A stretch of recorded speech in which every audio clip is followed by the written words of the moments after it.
warahmatullahi wabarakatuh.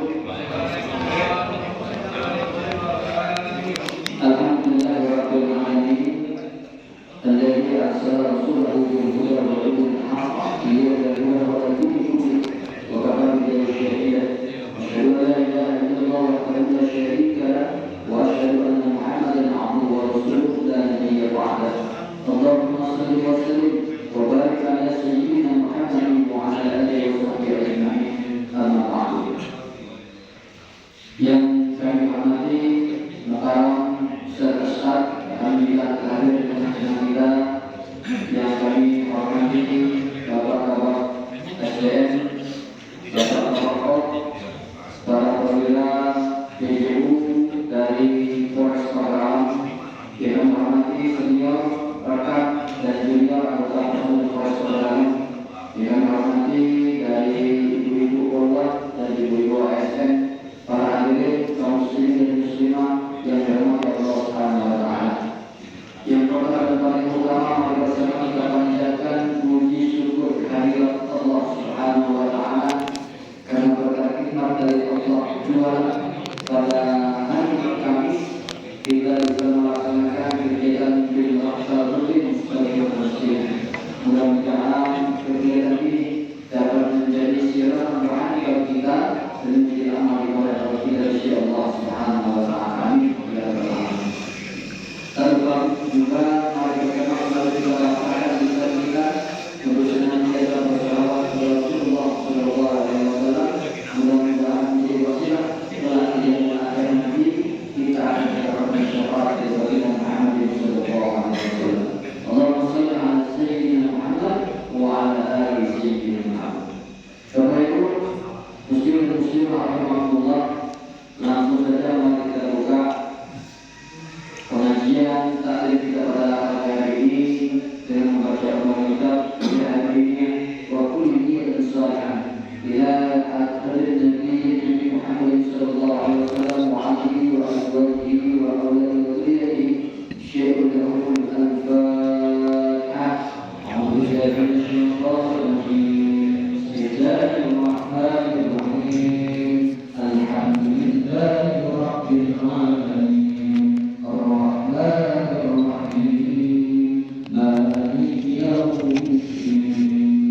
إياك نعبد وإياك نستعين اهدنا الصراط المستقيم صراط الذين أنعمت عليهم غير المغضوب عليهم ولا الضالين آمين. Kemudian berikutnya kita simak dengarkan tausiah dan nanti pemimpin tausiah Imam Istiadat sekaligus menutup dengan doa penutup. Mari kita dengarkan dan kita mudah-mudahan mendapatkan rahmat dan hidayah dari Allah Subhanahu wa taala.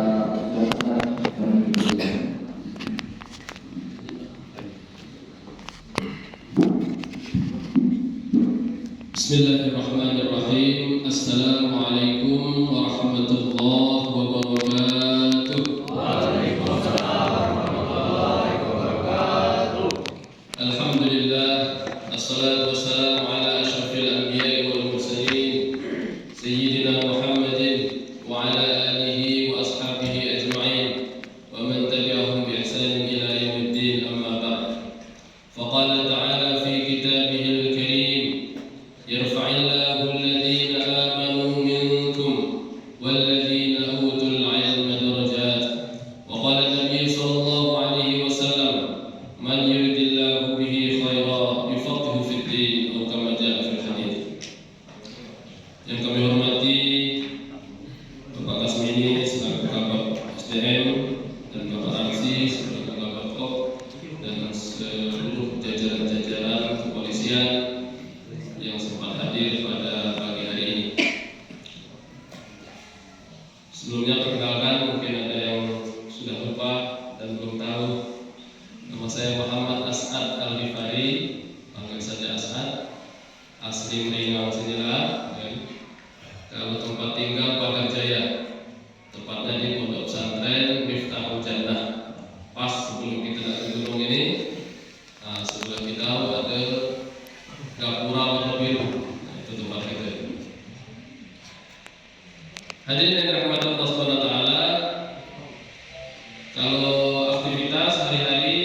pesantren selaku pengurus masuk sekaligus wakil mudir di situ gitu.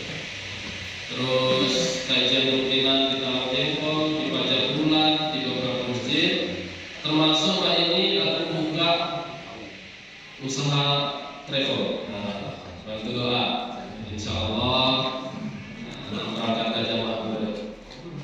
Kemarin pas Ramadan kita lagi berjamaah umroh. Insya Allah tahun depan ini ada sekitar 35 jamaah ikut kita berangkat. Rencana nak disponsori oleh kepolisian Bagaimana. Hadirin yang dirahmati Allah Ta'ala, alhamdulillah kita bersyukur hari ini Allah kumpulkan kita di tempat yang penuh barokah dalam keadaan sehat walafiat. Alhamdulillah. Banyak jemaah ini sehat jasmani tapi rohaninya sakit. Untuk diajak pengajian itu berat, sulit. Untuk dapat nasihat itu susah. Bahkan tidak mau untuk dinasihati. Ini artinya rohaninya sedang sakit. Jasmaninya sehat, rohaninya sakit. Ada juga yang rohaninya sehat, pengen ikut kajian, tapi jasmani sakit, nggak bisa juga. Alhamdulillah kita pagi hari ini jasmani rohani sehat semua. Alhamdulillah. Salawat dan salam kita sanjungkan kepada yang mulia Nabi besar Muhammad sallallahu alaihi wasallam. Semoga kita semua termasuk penganut sunnah beliau sampai akhir hayat kita masing-masing, sampai nanti kita di surga dikumpulkan bersama baginda Nabi Muhammad sallallahu alaihi wasallam. Hadirin yang dirahmati Allah Subhanahu wa taala, ada satu hal yang harus kita syukuri dengan sebenar-benarnya syukur, yaitu Allah beri kita nikmat umur yang barokah, umur yang bermanfaat. Jadi tugas selaku kepolisian ini sangat-sangat mulia, sangat barokah, sangat bermanfaat. Bagaimana tidak bermanfaat? Mengayomi masyarakat, rakyat dari seluruh lapisan. Tadi saya ngobrol dengan Bapak Kasmini, Masya Allah, manfaat beliau terhadap dalam kepolisian itu sudah berapa tahun? 30 tahunan, Masya Allah. Lebih 30 tahun. Maka dalam hadis dikatakan khairun nas anfa'uhum linnas. Sebaik-baik manusia adalah yang paling bermanfaat untuk manusia yang lainnya. Itulah orang yang baik. Jadi kalau kita tidak bermanfaat, tidak ada nilai hidup di dunia. Kita ada nilai di dunia ini kalau kita ada manfaat untuk orang lain. Itulah hidup yang berkah, itulah hidup yang bernilai. Kalau kita ada manfaat. Karena ini hadis Nabi, khairun nas anfa'uhum linnas, sebaik-baik manusia yang bermanfaat untuk manusia yang lain. Inilah manusia yang terbaik. Kalau jadi pejabat bermanfaat untuk rakyat-rakyatnya. Kalau jadi polisi bermanfaat untuk masyarakatnya. Jadi guru bermanfaat untuk muridnya. Jadi dokter bermanfaat untuk pasiennya. Bukan malah dicarikan mana yang bikin tambah sakit ya. Biar tambah besar biayanya. Itu namanya nggak manfaat. Harusnya bisa layanan normal ini. Pokoknya harus sesar ya. Harus sesar dan butuh waktu sekian hari. Dokter usahakan yang bermanfaat untuk pasiennya. Itulah hidup yang berarti, hidup yang barokah, yaitu hidup yang bermanfaat. Kalau kita bukan pejabat, bukan apa-apa, maka kita pun juga harus ada manfaat. Contoh sekarang kita selaku kepala keluarga. Apa yang masih punya mungkin? Banyak. Oh banyak. Kesiapan banyak. Kalau selaku kepala keluarga, orang tua, ini pun harus ada manfaat untuk siapa? Untuk anaknya. Harus ada manfaat untuk anaknya. Kalau orang tua tidak bermanfaat untuk anaknya, inilah yang menjadikan anaknya akhirnya nakal, disuruh tidak mau nurut, ya kan? Karena tidak ada peran orang tua yang bermanfaat untuk anaknya. Kapan ada peran orang tua manfaat untuk anaknya? Mulai dari nyari pasangan. Jadi banyak orang bertanya ini, bagaimana Pak Ustadz biar punya anak yang soleh dan solehah? Kalau kita ikutkan sejarah para nabi dulu, termasuk Nabiullah Khalilullah siapa? Nabiullah Ibrahim alaihissalam, itu usaha untuk punya anak soleh solehah itu bukan ketika sudah nikah, sebelum nikah. Bahkan pas masih bujangan sudah doa itu Nabi Ibrahim. Doanya apa? Rabbi habli minas sholihin. Itu dipanjatkan terus itu, biar dapat anak yang soleh solehah. Dan doa Rabbana hablana terus min azwajina wa dzurriyyatina qurrata a'yun waj'alna lil muttaqina imama. Ini doa biar dapat istri yang solehah, anak yang soleh dan solehah. Insya Allah nanti Allah temukan. Kalau yang baca perempuan berarti ditemukan dengan laki-laki yang baik juga. Nah, maka ketika masih bujang itu sudah diperbanyak doanya. Rabbi habli minas sholihin, terus Rabbana hab lana min azwajina wa dzurriyyatina qurrata a'yun waj'alna lil muttaqina imama. Jangan memaksakan takdir. Tadi kita sudah ngobrol betapa pentingnya meyakini bahwasanya seluruh itu sudah ditakdirkan. Jodoh, bapak, maut, rezeki sudah ada takdirnya. Sekarang orang banyak memaksakan sesuatu yang di luar daripada takdir. Aku pengen pasangan lagi dia, bukan. Padahal itu bukan jodohnya. Sudah ditraktir, sudah dijajani, keluar duit banyak, masya Allah. Bertahun-tahun pacaran, sudah persiapan menikah dan orang lain. Allah. Ternyata bukan jodoh dia, ternyata jodoh orang lain, masya Allah.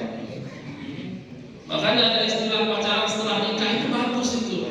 Karena dia pacaran betul-betul pacaran kepada orang yang dia miliki, istrinya sendiri atau suaminya sendiri.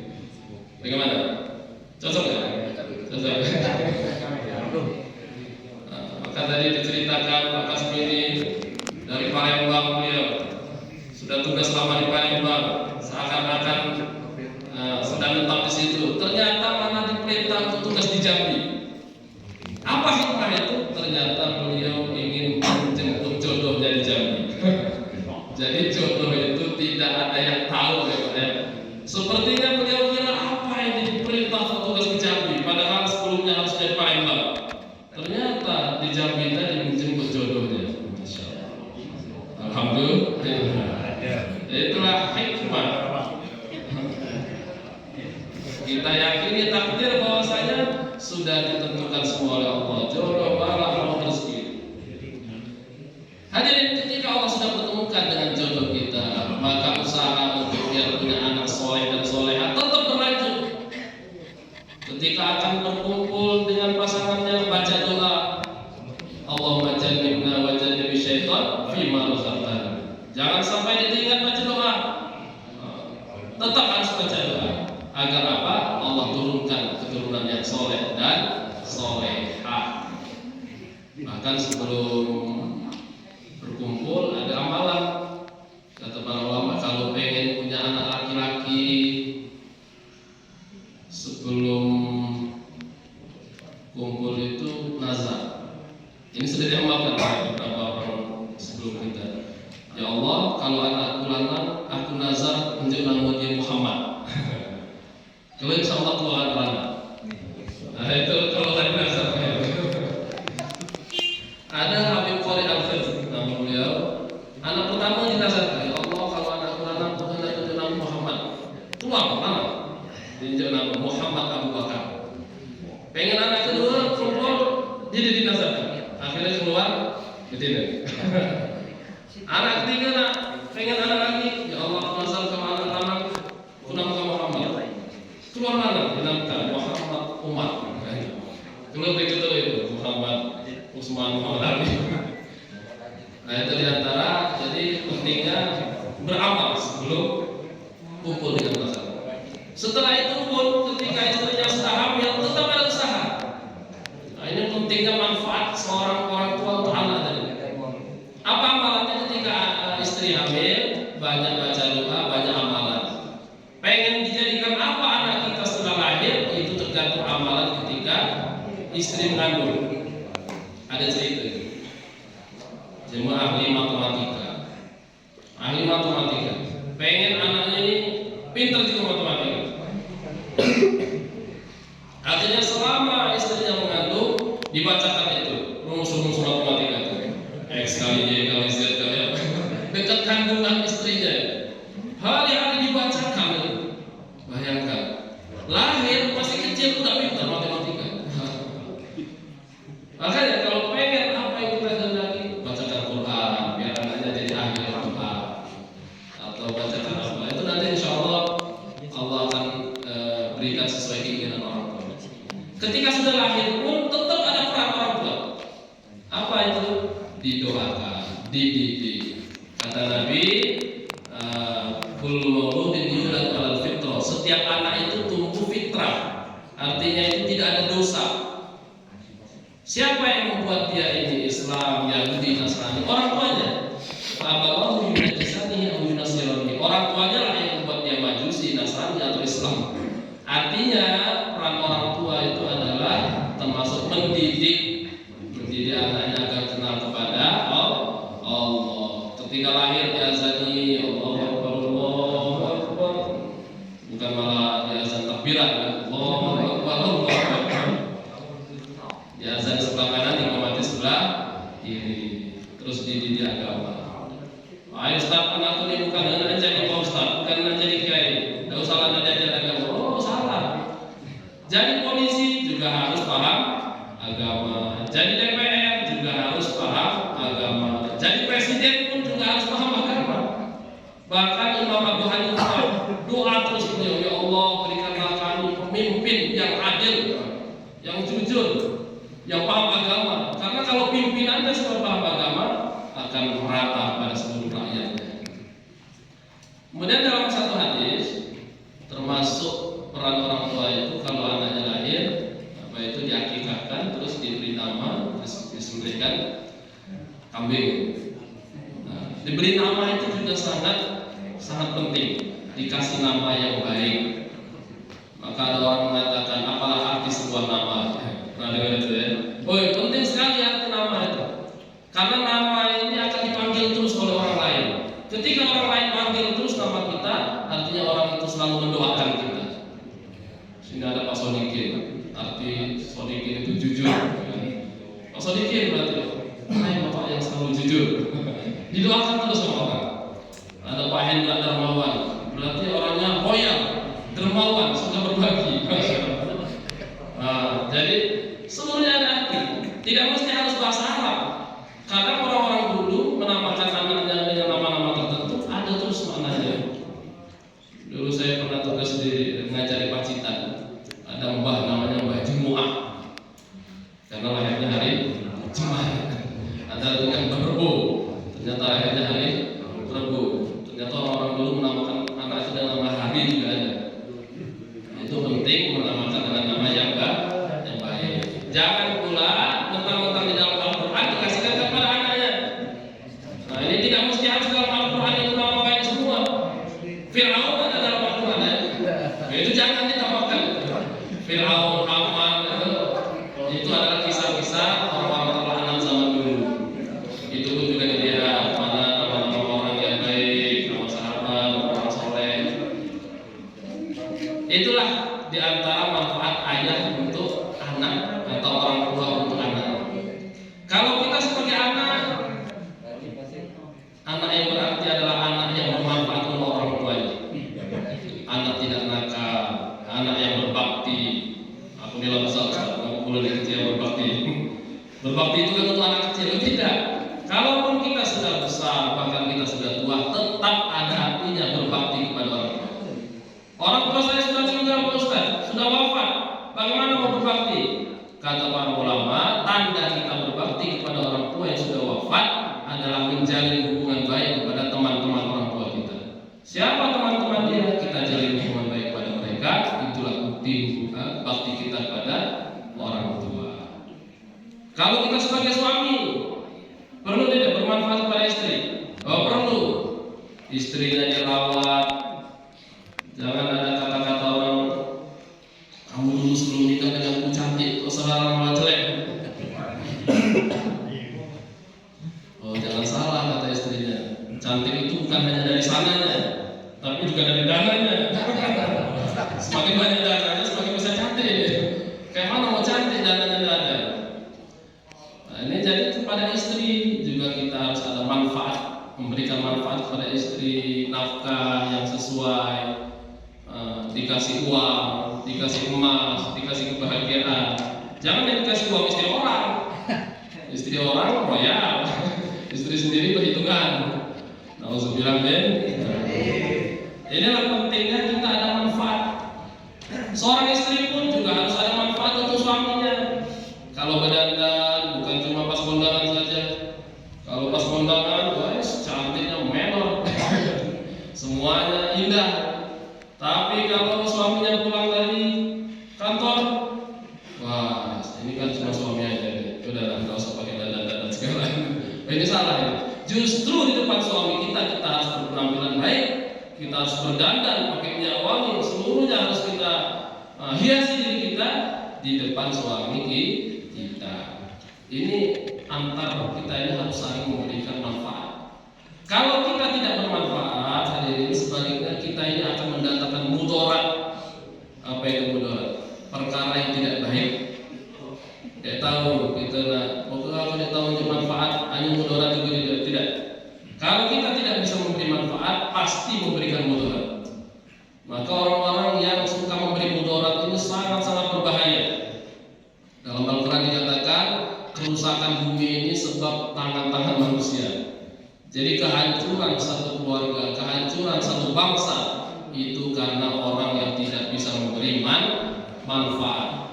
Makanya dulu ada cerita Nabi Musa berguru dengan Nabi Khidir. Sudah banyak yang tahu ceritanya. Itu ketika Nabi Musa mengikuti Nabi Khidir, beliau diuji, dites. Termasuk tesnya itu Nabi Khidir itu bertemu dengan anak kecil, tapi oleh Nabi Khidir langsung dibunuh. Bayangkan, secara logika ini tidak masuk akal ini. Anak kecil tanpa dosa kok dibunuh. Ternyata Nabi Khidir sudah dibuka kasafnya oleh Allah, bahwasanya anak ini nanti kalau tumbuh besar dia akan durhaka kepada orang tuanya dan akan membunuh orang tuanya. Daripada dia berbuat seperti itu, maka ketika kecil langsung saja dibunuh. Artinya kalau hidup kita ini tidak bermanfaat untuk orang lain, dalam kisah ini kok mati itu lebih baik daripada memberikan masalah, memberikan bencana kepada orang lain. Tetapi ini kita perlu sadari, setan itu licik, ya. Setan itu suka memberikan keputusasaan. Kita saat ini mungkin lagi banyak kesalahan, lagi banyak memberikan mudarat, memberikan kesusahan kepada orang lain karena pernah main judi online, umpama, insyaallah sini tidak ada kan. Akhirnya hutangnya di mana-mana, kan? Kepada istrinya tengkar terus, keluarganya berantakan. Datanglah setan, hei laki-laki, hidupmu sudah hancur, sudah nggak ada artinya lagi. Kamu bukan orang yang bermanfaat, kamu tuh di mana-mana dibenci. Sudah mati saja. Akhirnya dia bunuh diri. Nauzubillah. Ini adalah cara yang salah. Cara yang benar bagaimana? Yang benar adalah kita perbaiki diri kita. Itulah namanya islah diri. Kalau kita pengen baik dari lahir sampai mati itu tidak bisa, karena memang tempatnya salah dan dosa kita di sebagai manusia. Tapi yang terbaik adalah sebaik-baik orang yang bersalah adalah bertaubat. Khairul khata'in at-tawwab, sebaik-baik orang salah adalah taubat, memperbaiki diri. Memperbaiki diri pada siapa? Pertama, ini kadang kita salah kaprah. Pokoknya memperbaiki hubungan bagi kanjeng, bagi mertua, bagi kerabat, itu bukan, itu nomor 2. Yang pertama itu kita perbaiki hubungan kepada Allah. Karena kata Nabi, man aslaha ma bainahu wa bainallah, aslaha Allah ma bainahu wa bainan nas. Barang siapa yang memperbaiki hubungannya kepada Allah, Allah perbaiki hubungan kepada sesama manusia. Mudah memperbaiki hubungan kepada atasan, kepada bawahan, kepada rekan kerja, kepada anak, kepada istri, kepada siapapun juga akan dimudahkan kalau kita sudah memperbaiki hubungan kepada Allah. Caranya bagaimana? Pertama, jaga sholat. Ini sholat penting. Sholat 5 waktu jangan sampai bolong-bolong. Ustaz, aku pengen sewaktu budaya. Nanti tahun depan baru 2 waktu, tahun depan 3 waktu. Nah ini, iya kalau tahun depan masih hidup ya. Ternyata besok kita sudah mati, Allah sudah menjadi. Jadi 5 waktu kita laksanakan. Usahakan tepat waktu. Kalau tidak bisa di masjid, di kantor, mungkin di tempat tugas. Yang penting kita usahakan sholat waktu 5 waktu. Kalau sedang dinas, sedang perjalanan panjang, yuk kita amalkan jamak. Karena sudah ada syariat jamak qashar. Kalau perjalanan jauh sampai ke Palembang, ke Marini, boleh dijamak. Zuhur asar digabung di waktu asar, atau zuhur asar digabung di waktu zuhur. Sudah banyak kemudahan dalam agama ini. Tinggal kita mau mengamalkan atau tidak. Kemudian setelah kita perbaiki hubungan kepada Allah, perbaiki hubungan kepada manusia. Muasyarah, berlaku jujur kepada teman-teman, selalu menggembirakan, selalu membahagiakan, jangan menjengkelkan. Karena kalau menjengkelkan tidak ada yang mau dekat sama kita. Semua orang benci sama kita. Kalau kita menjengkelkan, maka cara biar kita ini bisa berbaur dengan orang lain, pertama, sering ucap salam. Kalau ketemu assalamualaikum, ketemu assalamualaikum. Dengan kita salam dan berjabat tangan, ini akan menyatukan hati satu sama lain. Kemudian yang kedua, agar satu hati, kompak bersama rekan kerja dan lain-lain, sering beri hadiah. Kata Nabi, tahabu, saling berilah hadiah kamu, maka kamu akan saling kasih sayang satu sama lain. Tidak ada salahnya kalau masuk kantor sambil bawa martabak, untuk teman-teman, ya kan? Besoknya itu lagi bawa yang lain lagi. Itu adalah sifat yang baik yang bisa menyatukan hati. Terus yang terakhir, saling doa-doakan. Dengan kita saling doakan, nanti akhirnya akan tumbuh kasih sayang satu sama lainnya. Insyaallah, mudah-mudahan poin-poin ini bermanfaat untuk kita semua dan bisa kita amalkan dalam kehidupan kita sehari-hari. Amin ya rabbal alamin. Sampai di sini yang mau